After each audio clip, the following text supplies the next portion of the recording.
Muchas gracias, Eloy.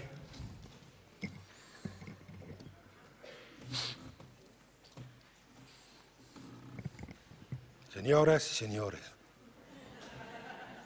muy estimados y estimadas colegas, eso es nada más para enseñar que puedo parecer serio. Queridos amigos, queridos nuevos amigos, queridos futuros enemigos, buenos días. Voy a intentar dar estas dos ponencias o esta ponencia en dos partes, hoy mismo por la mañana y mañana por la mañana también en castellano. Aún no he hablado castellano desde largo tiempo, espero que voy a conseguirlo, pero por favor en adelante disculpa mis errores gramaticales y etcétera, etcétera. Mañana, cuando vamos a hablar de lenguas, de idiomas y de culturas, voy a explicar por qué mi cerebro nunca aprendí castellano de manera correcta. Me gustaría mucho dar estas ponencias en euskera.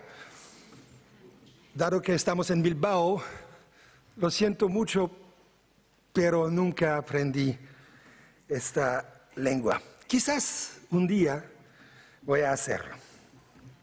Muchas gracias por su comprensión. Y entonces es probablemente la primera vez que doy esta presentación en español. Vamos a ver cómo sale.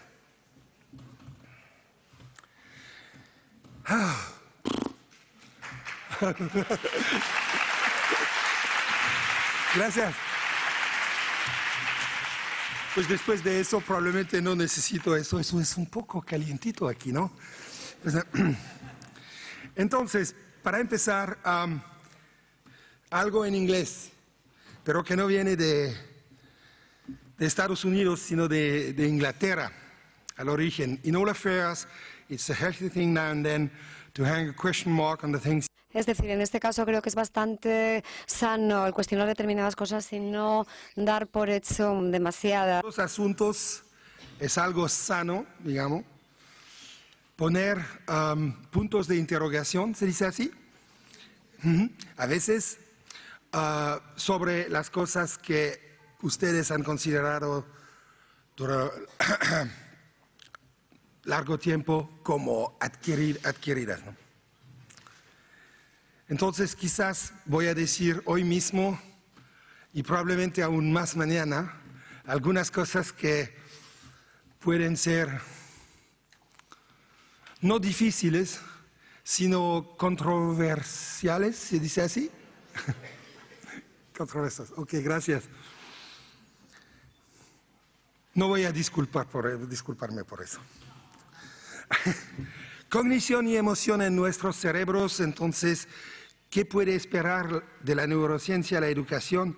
Y eso desapareció en el programa, no sé por qué, que no se debe esperar. Para empezar.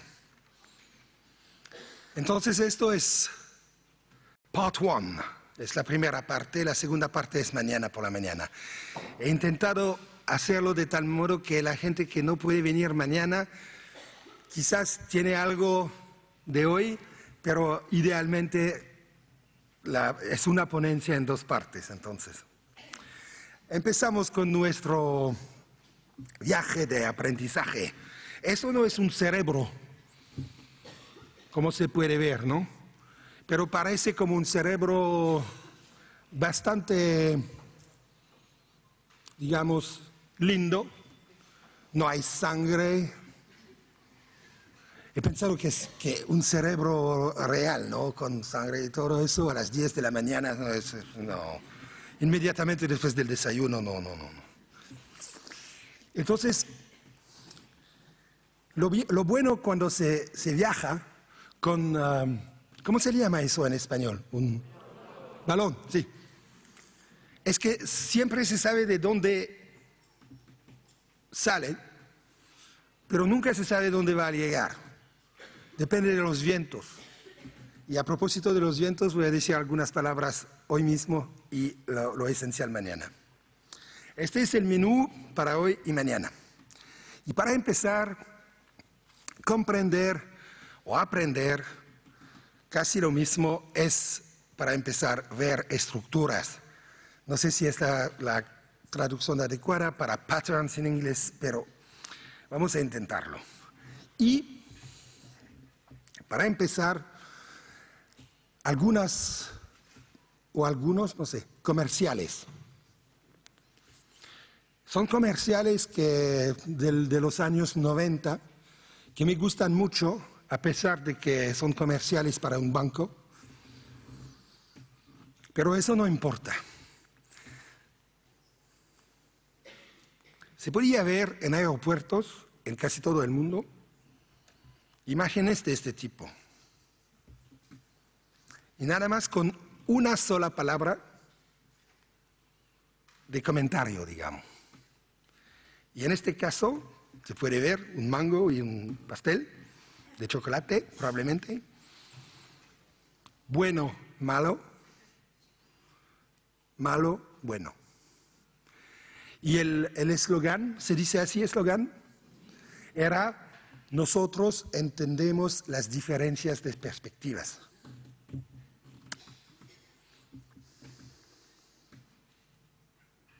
A ver. Había también eso.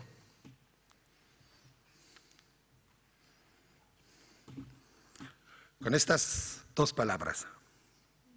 Útil, inútil. Y naturalmente al revés. Dependientemente de la persona. Y eso es nada más un juego para despertar. Las dos fotos y el comentario es para ustedes ahora adivinar lo que se podría utilizar. Un laptop y una cara tan linda de un bebé, ¿no? Las dos palabras eran trabajo, juego.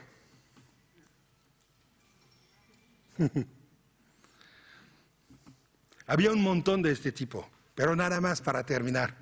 Con eso, esta vez doy las dos palabras y ustedes pueden adivinar. Es muy interesante esta reacción, porque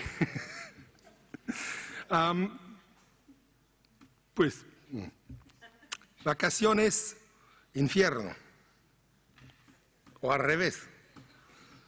Entonces ustedes, pues, cada uno de nosotros, cada una de nosotros, puede imaginar lo que sería vacaciones, lo que sería infierno.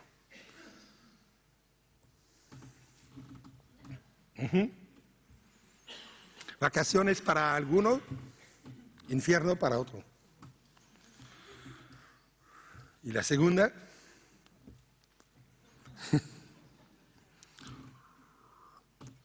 pues si tengo que dar mi opinión, no lo tengo, pero sería probablemente, en las dos cosas sería probablemente infierno.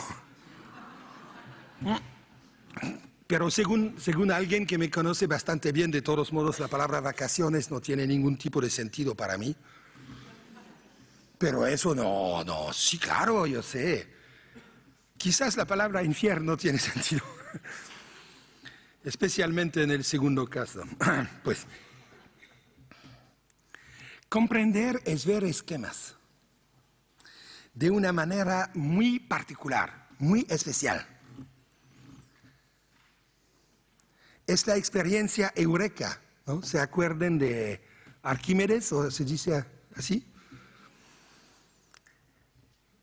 El momento en lo cual tenemos la experiencia de entender algo. Todos los seres humanos conocen esta experiencia. Y es un placer tremendo para el cerebro entender algo. Sobre todo se puede ver eso en los niños, o en las niñas, naturalmente. Cuando descubren, empiezan a entender algo que todavía no entendían antes. ¡Wow! Ah, dependientemente de la lengua, ¿no? Probablemente no hay un placer más fuerte para el cerebro humano que esta experiencia eureka. Quizás es la razón por la cual Woody Allen ha dicho que el cerebro, su cerebro actualmente, su cerebro es su segundo órgano preferido. Si tengo la oportunidad de hablar con él cualquier día, dice, pues, Woody, sí, entiendo muy bien, pero me parece que idealmente los dos órganos pues, funcionan juntos, si se puede. Para hombres es probablemente un poco más difícil que para mujeres, pero no. Eso es otra cosa. Pues he escrito aquí, aún en la escuela, claro. Einstein ha dicho que es un milagro, estoy traduciendo más o menos, es un milagro que la curiosidad humana sobrevive a la escuela. Es algo terrible. Pero probablemente Einstein tenía razones para decir eso, sobre todo su mala experiencia de la escuela.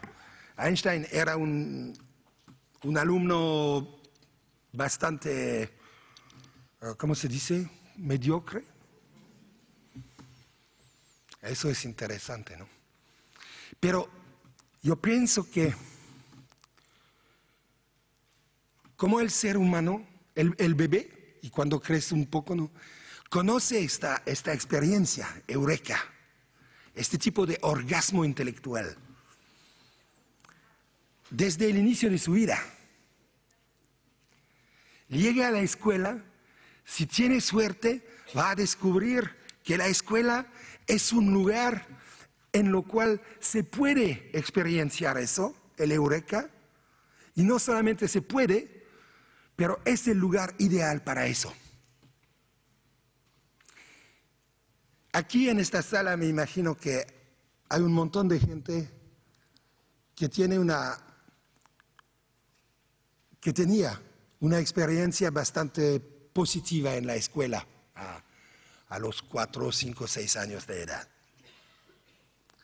Pero quizás hay otros colegas aquí que no tienen un recuerdo tan bueno. Ahora llego de Inglaterra, estaba allá por una conferencia y he tomado la oportunidad para visitar a mi hija, que trabaja de maestra de escuela primaria en Inglaterra.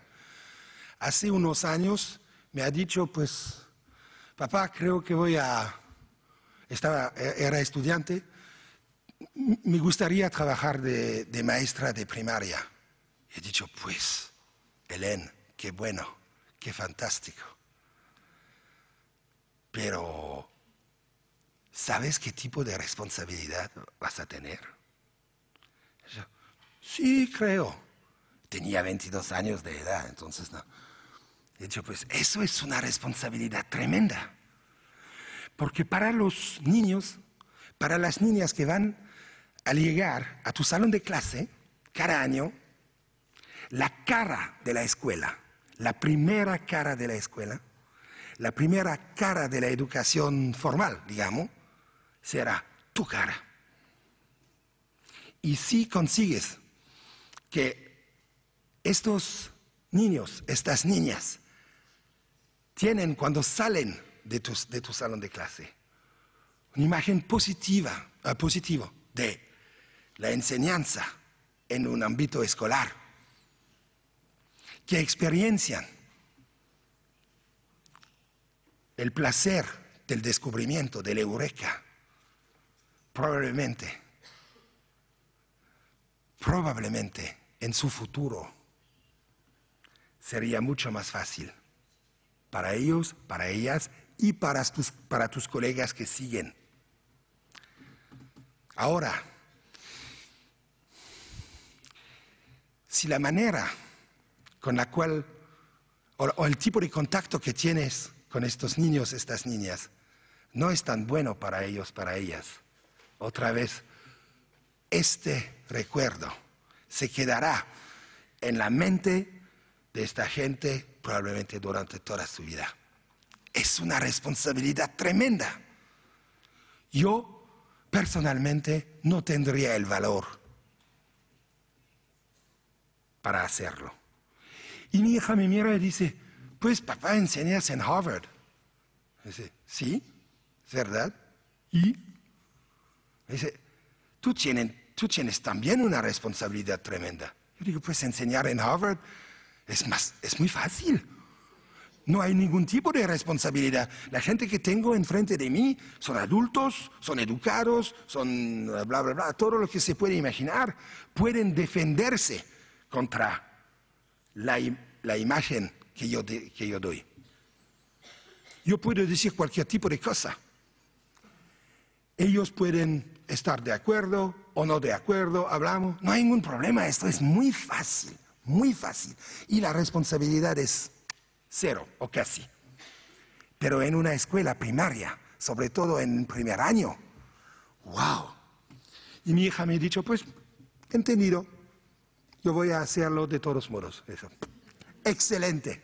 Y ahora parece, después de dos años, que todavía está feliz con eso y he visto las caras de los niños y las niñas que salen de su salón de clase. Parece pues, estoy muy, ¿cómo se dice en español? Muy orgulloso. Mi hija hace algo que yo no sería capaz de hacer. Entonces, entender, comprender, es ver o establecer esquemas. Aquí tenemos una nube de puntos que no tiene ningún tipo de sentido. Ahora, si empezamos a conectar algunos de estos puntos, el sentido va a salir de esta manera. Estoy completamente seguro que aquí en Bilbao, como en cualquier parte del mundo, probablemente había el juego, o hay el juego, otra vez es para kids, para niños, niñas, de conectar los puntos. Se llama en inglés connect the dots. Se presenta de esta manera. Son puntos que no tienen ningún tipo de sentido con números, ¿no? Y el juego, pues es algo que yo tenía en mi infancia. Se trata de dibujar, si se puede decir eso, una línea del punto número 1 al punto número 2 al número 3. Sí existe aquí también, ¿verdad?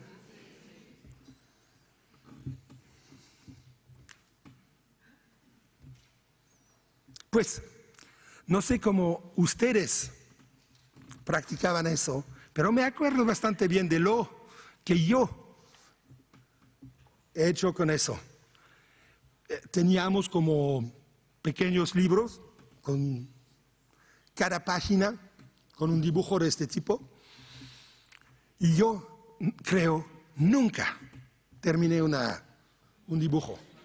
1, 2, 3, hasta que aparece el esquema, la imagen. ¿Se dice la imagen o el imagen? La imagen. Gracias. La imagen. Ah, es un elefante. Qué bueno. Página siguiente. Probablemente porque el dibujo por sí mismo no me interesa mucho. Y de todos modos, probablemente el juego era para enseñarnos la number line, la línea de los números, ¿no? 1, 2, 3, 4. Pero eso me parece, hasta ahora al menos, la metáfora, ¿se dice así?, más poderosa para explicar lo que yo entiendo bajo la palabra entender o aprender. Conectando los puntos, los elementos para hacer salir una forma. En otras palabras, transformar la información en conocimiento. A veces, no sé cómo, si aquí en España se dice mucho, pero en los países anglosajones, sobre todo en Estados Unidos, se habla mucho de la Knowledge Society, de la sociedad del conocimiento. ¿Se dice así también? ¿Se dice aquí también? Ah, gracias. Pues, se puede oír eso en los Estados Unidos, cada día. Vivimos ahora en una sociedad del conocimiento. ¡Qué tontería! Enséñame una sociedad humana a cualquier momento en la historia, en cualquier lugar en este planeta, una sociedad humana que no tenía conocimiento. Nuestros antepasados en los, ¿cómo se dice? En las cuevas, sí, gracias. Quizás mañana será mejor después de 24 horas aquí, ¿no? Pero en las cuevas tenían un conocimiento tremendo de su entorno, para sobrevivir, para empezar. Entonces, decir que lo que caracteriza nuestras sociedades hoy es que somos o vivimos en sociedades del conocimiento es una tontería completa. A veces se puede oír que vivimos en una sociedad de la información. Eso sí tiene sentido. Porque lo que pasa ahora no es completamente nuevo, naturalmente, pero me parece más y más importante con cada día.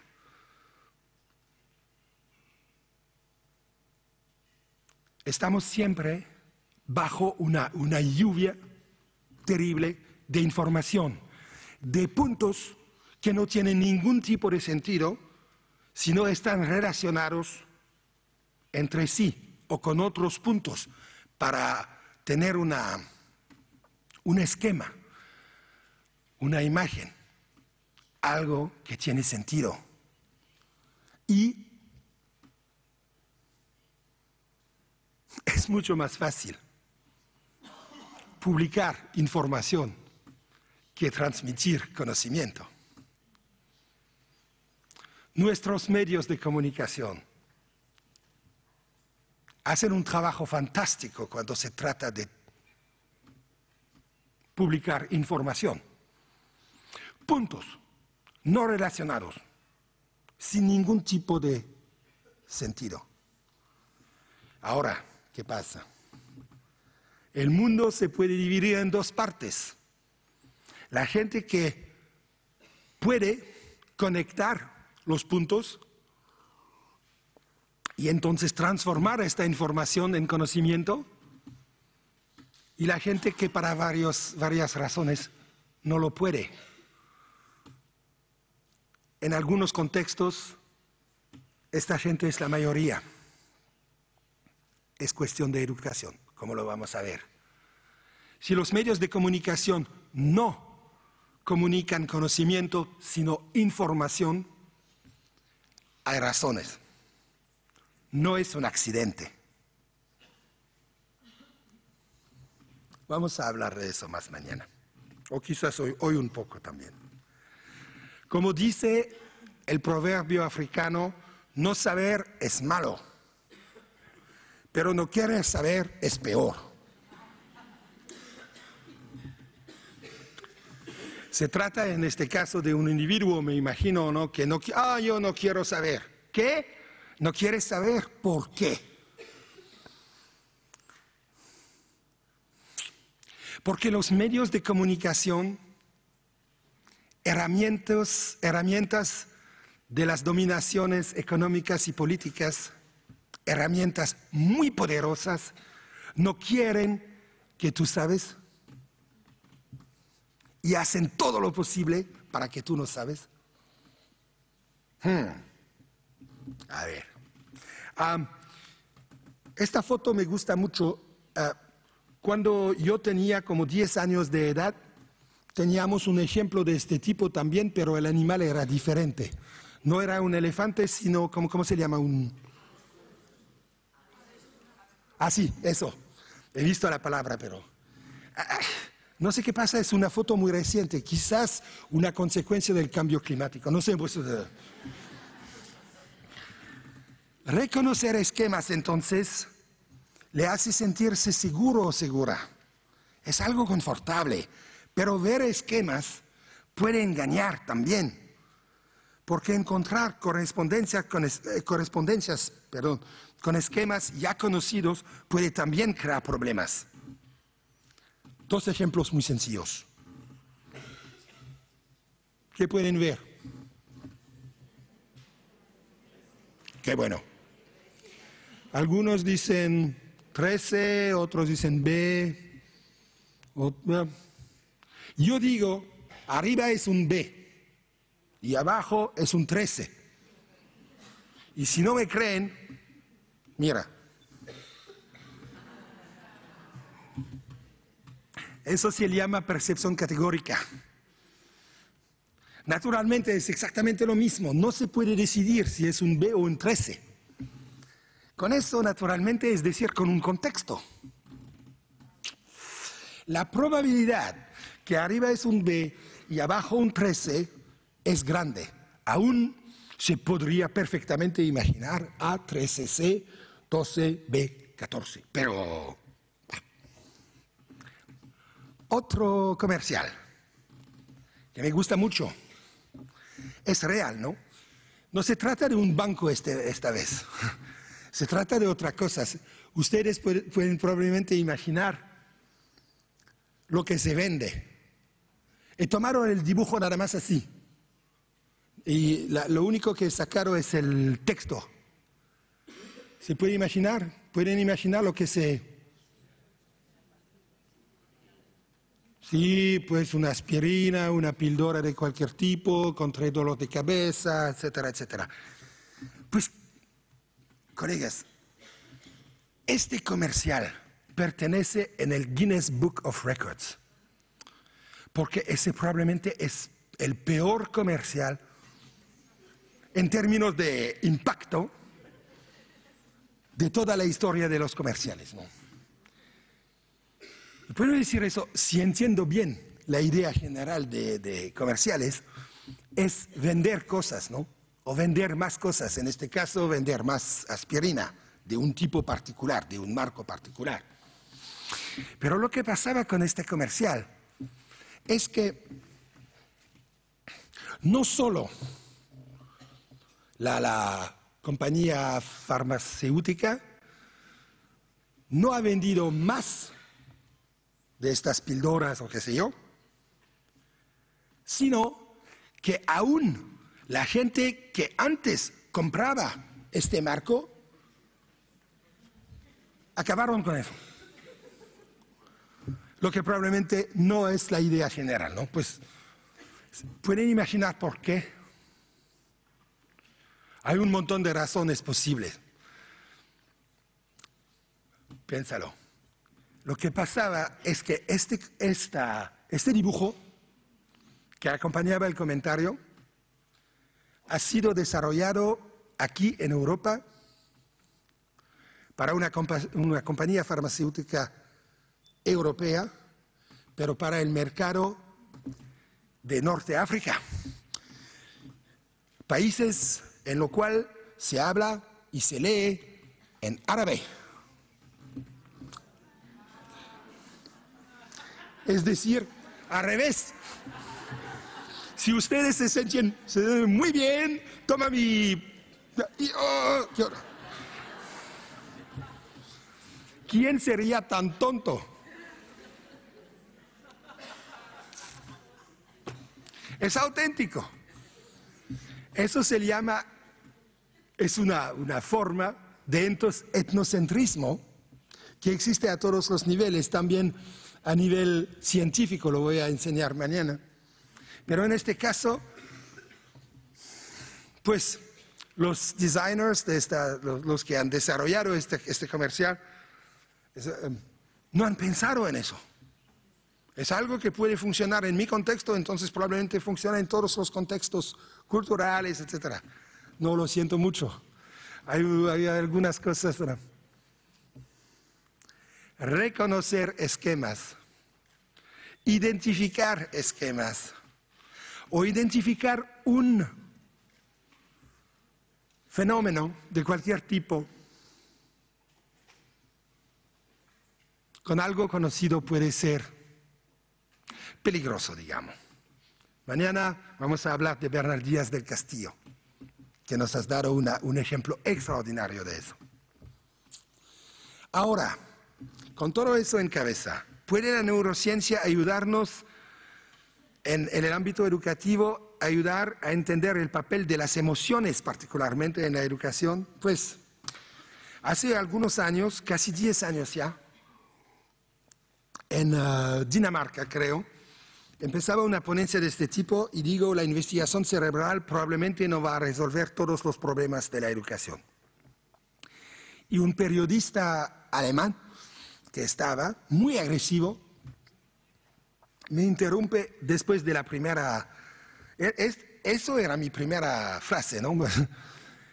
A mí no me molesta cuando la gente interrumpe para hacer comentarios, preguntas, etcétera, pero después de la...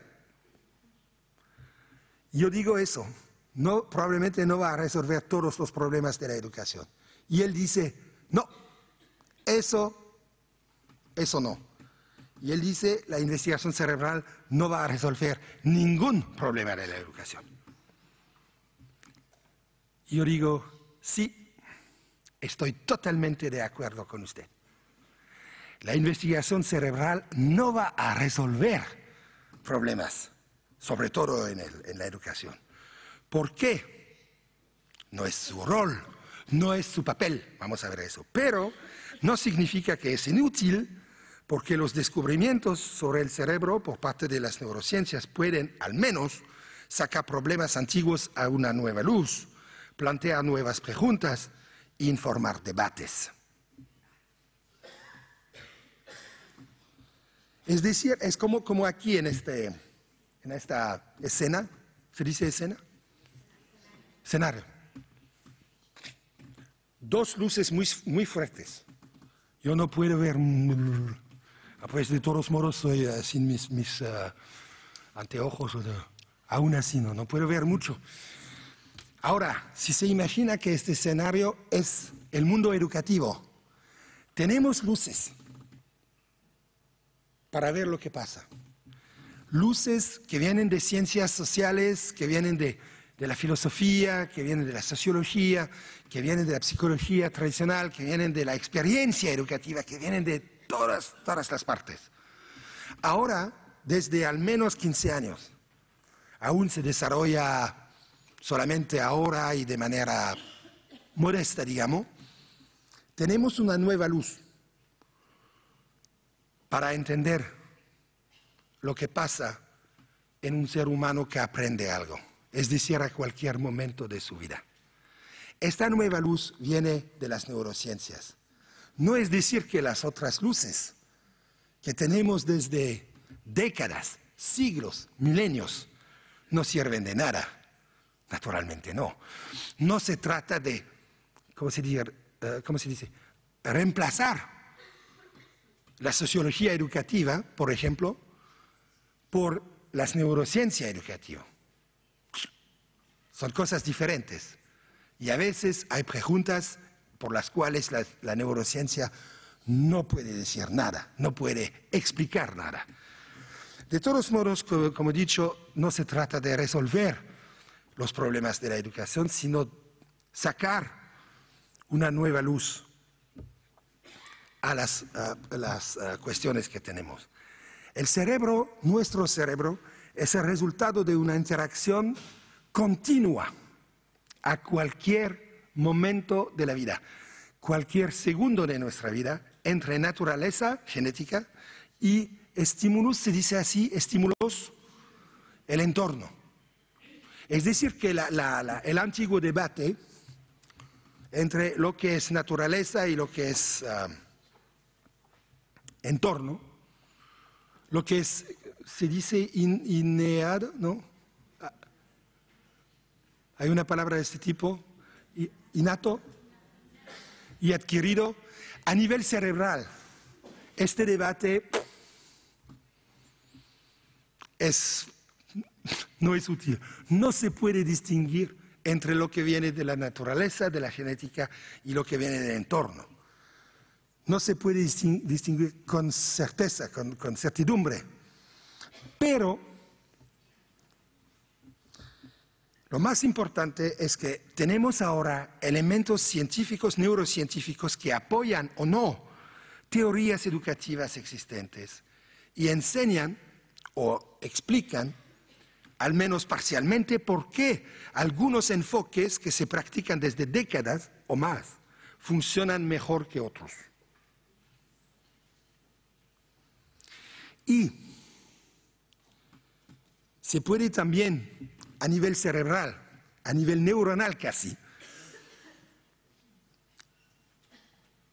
insistir en la importancia tremenda de las emociones y entonces de los estímulos capaces de aumentar o mejorar la motivación en los procesos del aprendizaje. Esas son cosas, a veces gente me dice, pues son cosas que nosotros, educadores, sabemos desde Sócrates al menos. Eso. Sí, estoy de acuerdo, es verdad. Pero hay algo interesante aquí. A pesar de que los buenos educadores saben todo eso desde el inicio de la humanidad. Y voy a dar dos ejemplos. He dado ya el ejemplo del placer. Aprender es un placer tremendo, comprender, entender. Y entonces aprender, porque es parte del proceso, es un placer tremendo para el cerebro humano, a cualquier momento de la vida. Y entonces, cuando se conoce este placer, se desarrolla una motivación intrínseca, ¿se dice así? Gracias. Y esta motivación, conocer el placer del entendimiento, de la comprensión, es probablemente la motivación la más fuerte que se puede imaginar para aprender. El placer de la comprensión es el mejor amigo del aprendizaje y entonces el mejor aliado del maestro o de la maestra. Ahora, eso se puede enseñar en el cerebro. ¿Qué pasa exactamente en el cerebro cuando el cerebro conoce o experimenta el placer de aprender o cualquier tipo de placer, a comer chocolate o qué sé yo? Pues. Y si el placer es el mejor amigo del aprendizaje, el peor enemigo del aprendizaje es el miedo.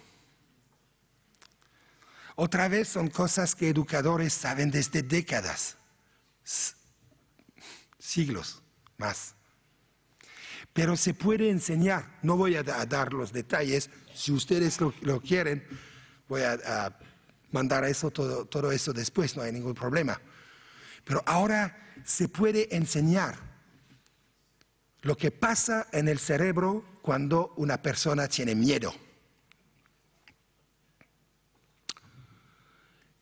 Y hay algo que sabemos, es que cuando uno tiene miedo, no puede aprender bien.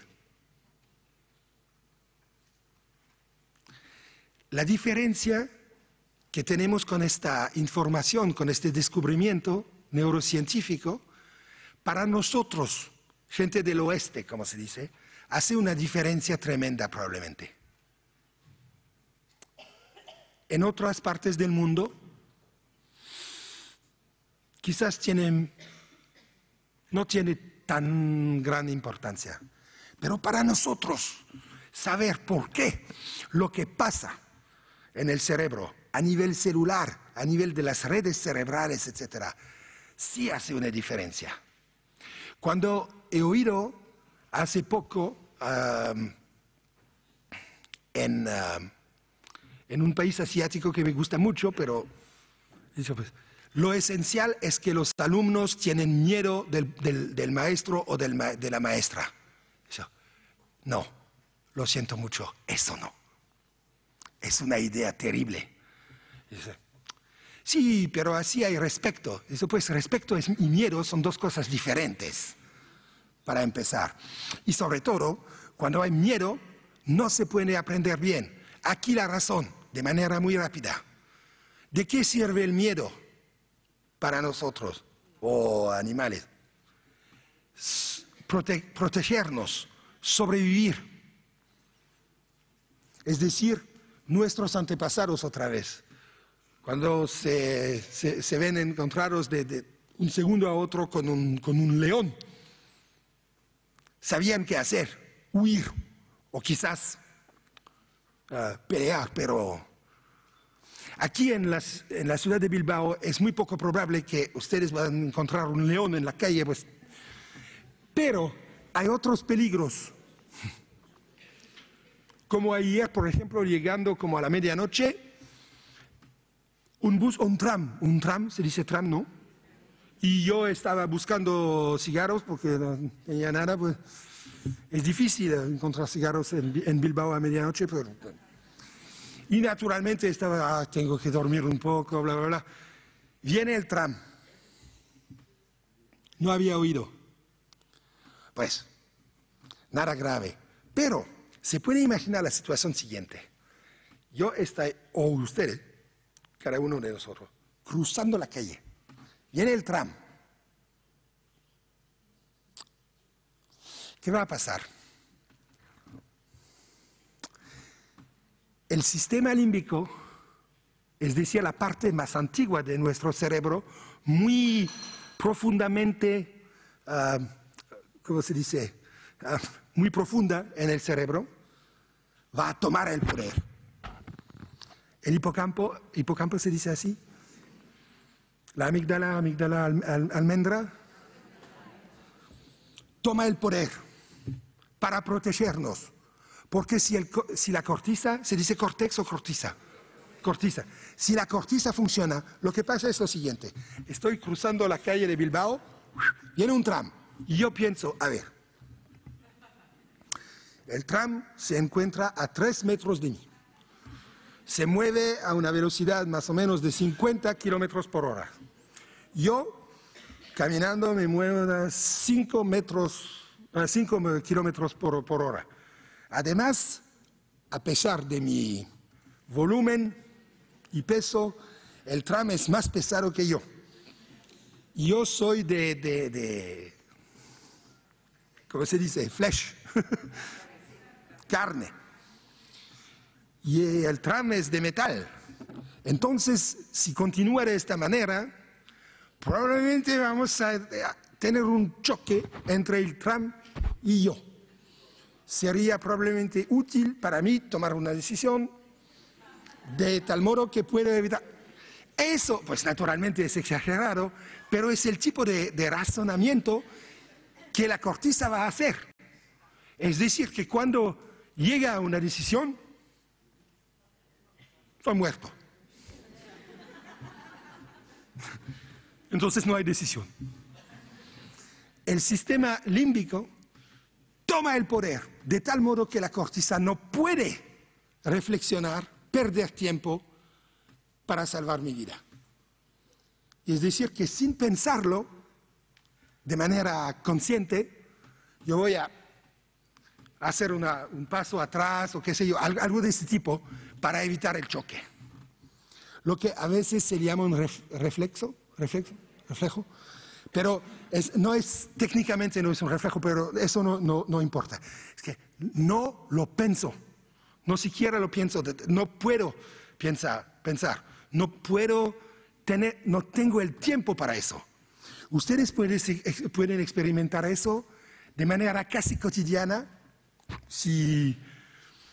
cuando maneja su coche. Si hace algo que parece peligroso a otra persona en otro coche, o desagradable, o qué sé yo, y que empieza, ¿cómo se dice? Honk, pum, pum. Ustedes pueden estar absolutamente seguros o segura de algo. No había peligro real. Porque en un caso de un peligro real, el sistema límbico toma el poder para proteger a la vida del otro automovilista. Y la reacción para protegerse es, pues, cualquier tipo de cosa, frenar, se dice así, o acelerar, o qué sé yo, o cambiar la dirección, pero no, de todos modos no utilizar el sonido para que el otro cambie su comportamiento. Eso es una reacción de la corteza, no es una reacción del sistema límbico. El miedo, entonces, como el sistema límbico, sobre todo el hipocampo y la amígdala, están involucrados no solamente en eso, sino también en la memorización y en la memoria inmediata. Cuando recibimos una información, esta información llega para empezar al sistema límbico, que después, si vale la pena, manda la información a la corteza para una memorización a largo plazo. Pero cuando el sistema límbico está ocupado a proteger la vida de su dueño, digamos, no puede concentrarse en memorizar cosas.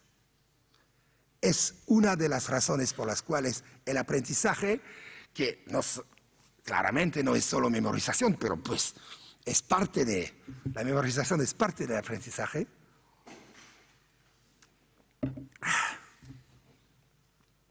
Eso no puede funcionar. Para nosotros, eso sí hace una diferencia. And by the way, empezando un poco, nada más para... No voy a empezar la segunda parte de mañana, pero mañana hablamos de aprendizaje de lenguas y culturas. El peor enemigo del aprendizaje en general es el miedo. El peor enemigo del aprendizaje de lenguas y culturas es el miedo del desconocido, de los otros, de los de allá, los que hablan una lengua diferente, los extranjeros. En griego, ¿sí? Miedo del extranjero, xenofobia.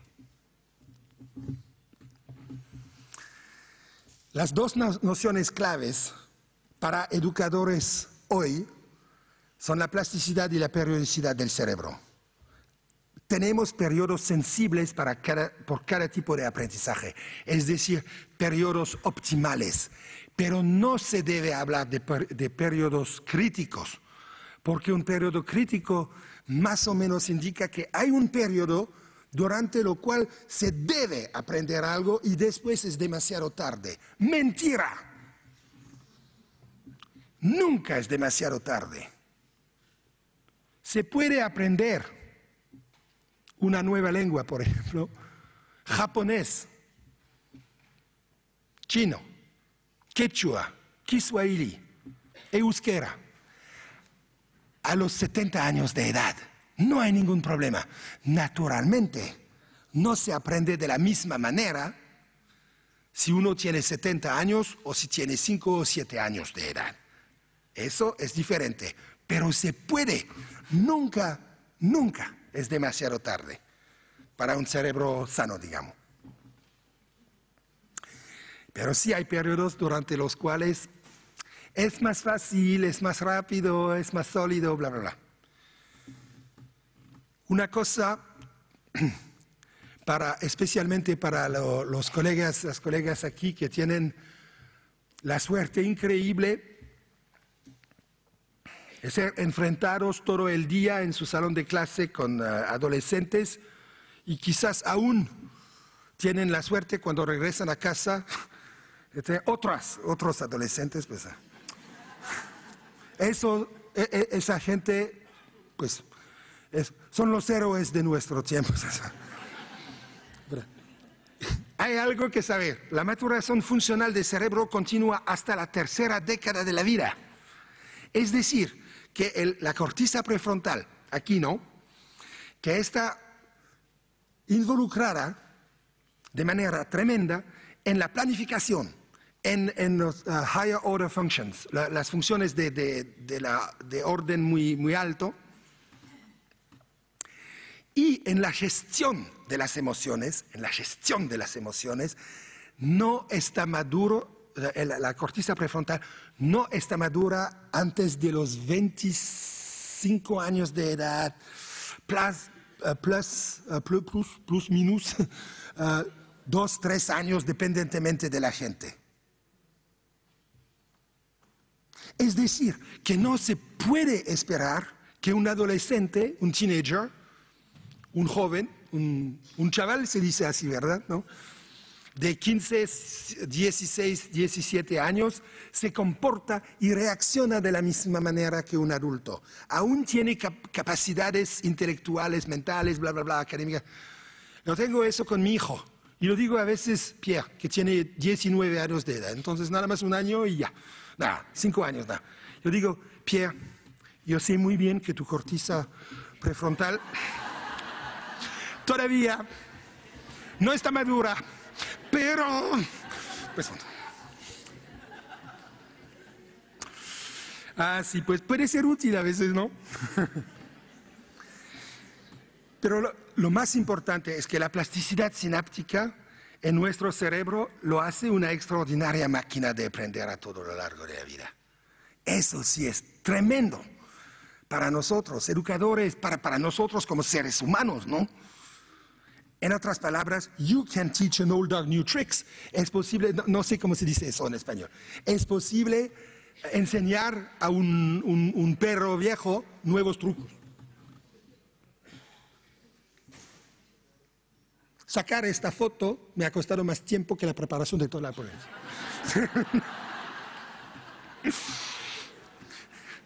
Lo que importa aquí es la hipótesis de Kandel, para empezar, que los cambios sinápticos en nuestro cerebro son paralelos a los cambios del comportamiento y al revés. Es decir, aprender a nivel neuronal, a nivel cerebral, aprender no es reconocer esquemas o establecer esquemas. A nivel neuronal, a nivel de las redes celulares, es formar sinapsis. Sinapsis, las conexiones entre neuronas, ¿no? O eliminar sinapsis, reforzar sinapsis que ya existen. O, ¿cuál es el contrario de reforzar? Debilitar. Yo tengo estos ejemplos aquí, pero vamos a... Todo tipo de aprendizaje, todo tipo de experiencia que se hace, tiene una influencia sobre la configuración de nuestras redes cerebrales. En términos de sinapsis, a cualquier segundo de nuestra vida aprendemos cosas y se traduce a nivel celular en términos de conexiones. Y las conexiones cambian siempre. Buenas noticias para nosotros, mira. Se dice autorretrato, 4 autorretratos hechos por un pintor austríaco hace más de un siglo. Después de un accidente vasculario cerebral, tenía pues un montón de funciones que estaban no tan buenas. Después de 6 meses, ha hecho funciones, a ver, así, retrato, autorretrato, incompleto naturalmente. No era investigación artística, no podría darse cuenta de nada, ¿no? Después de un año, un año y medio, después de 3, 4 años, después de 6, 7 años, hace un siglo, sin ningún tipo de intervención química o de cirugía o qué sé yo, no se podía hacer nada. Su cerebro se ha reconfigurado para compensar lo que había perdido durante el accidente cerebral. Tengo otros ejemplos de este tipo, sobre todo en lenguas, cosas extraordinarias, que el cerebro se configura y reconfigura a todo lo largo de la vida, aún en este caso. Son buenas noticias para nosotros todos, me imagino.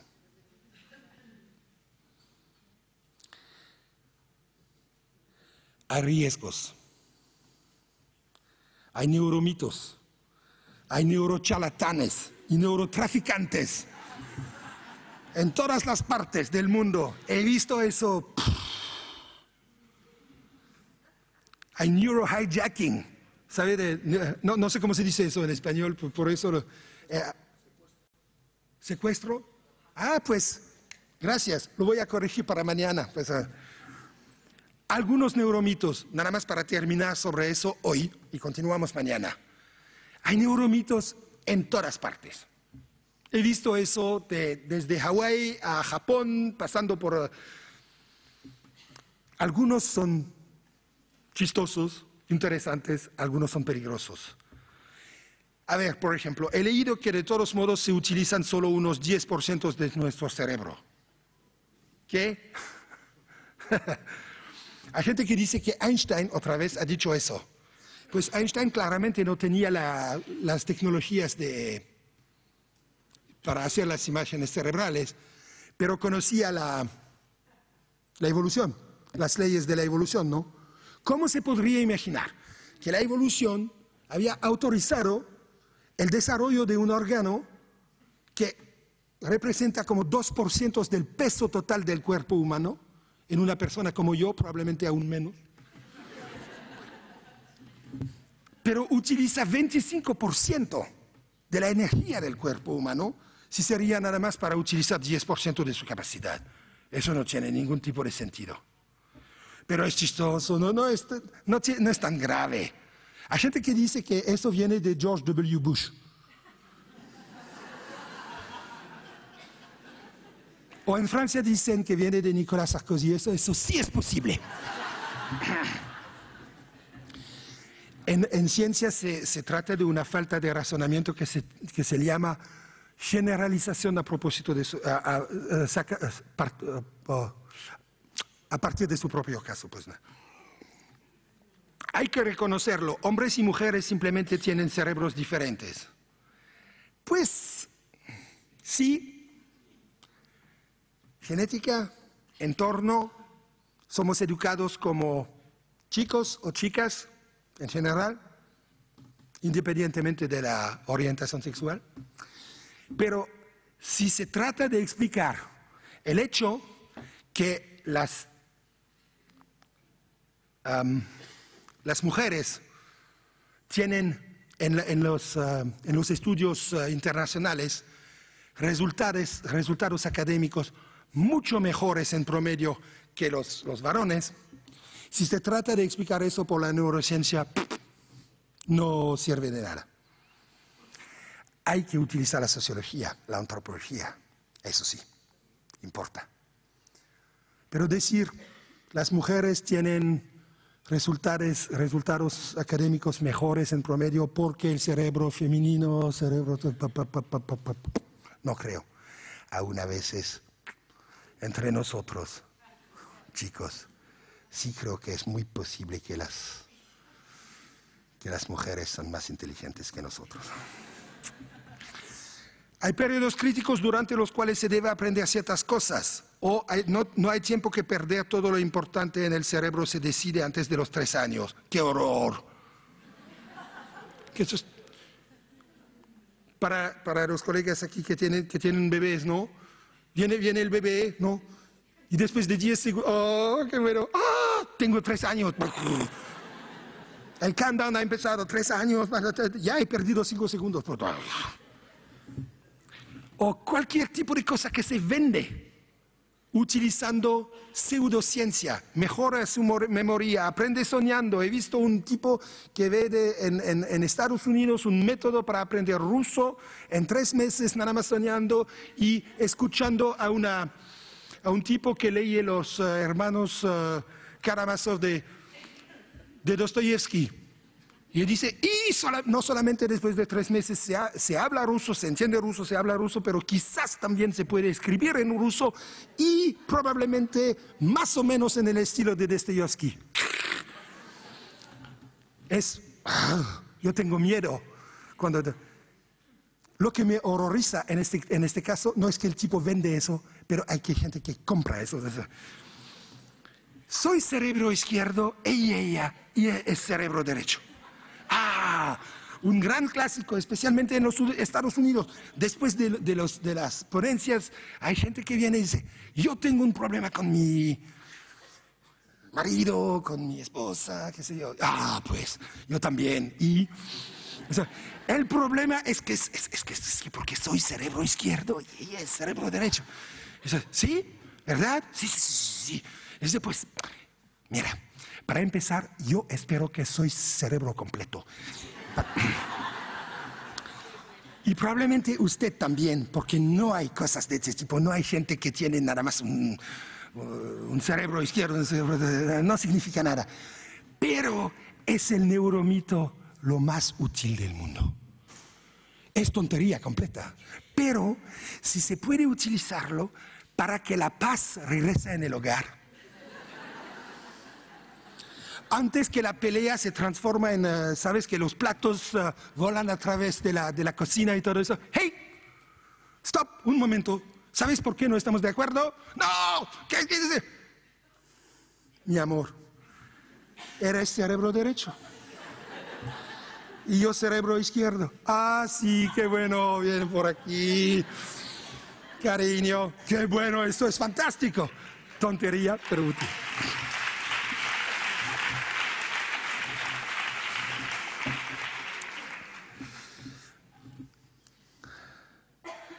Eso es para mañana. Hay gente que despierten después de meses el coma y abran otra lengua. Y el peor de todos los neuromitos para terminar. Hoy, un neuromito quizás aún más peligroso que todos los demás. Algunos individuos son inteligentes, es decir, pueden aprender bien, y otros no. Simplemente es así. Decir algo de este tipo, y sobre todo, es un juicio a cadena perpetua que se hace de manera muy frecuente en los niños, en nuestras escuelas. No toma en cuenta la maravillosa plasticidad cerebral que todos tenemos. Nuestras inteligencias múltiples, como dice mi colega y amigo Howard Gardner de Harvard, no toma en cuenta las dinámicas múltiples activas en cada uno de nosotros. Supone una percepción estática del ser humano y del mundo. Es decir, niega la perfectibilidad, digamos, o la mejorabilidad de los seres humanos, entonces su educabilidad. Si eso es verdad, yo no tengo ninguna cosa que hacer en educación y probablemente no tengo interés en la humanidad. Nada más. Una palabra más. Hace 15 años, cuando empezábamos a trabajar en la neurociencia educativa, había falta de interés. Aparte de algunos países, Estados Unidos, Japón, Finlandia, Reino Unido y España. Sí, eso es verdad. 5 países de la OCDE sobre 30, entonces. Pero eso es historia. Ahora se ha desarrollado en un fenómeno de moda. Quizás es peor, aparecen los neuroadictos, los neurocharlatanes, los neurotraficantes, los neurosequestradores. Y hay un montón de ellos. Si quieren saber más a propósito de eso y sobre todo cómo se desarrollan las lenguas y en las culturas, hablamos mañana por la mañana a la misma hora, pero creo en otra sala. Muchísimas gracias por su atención.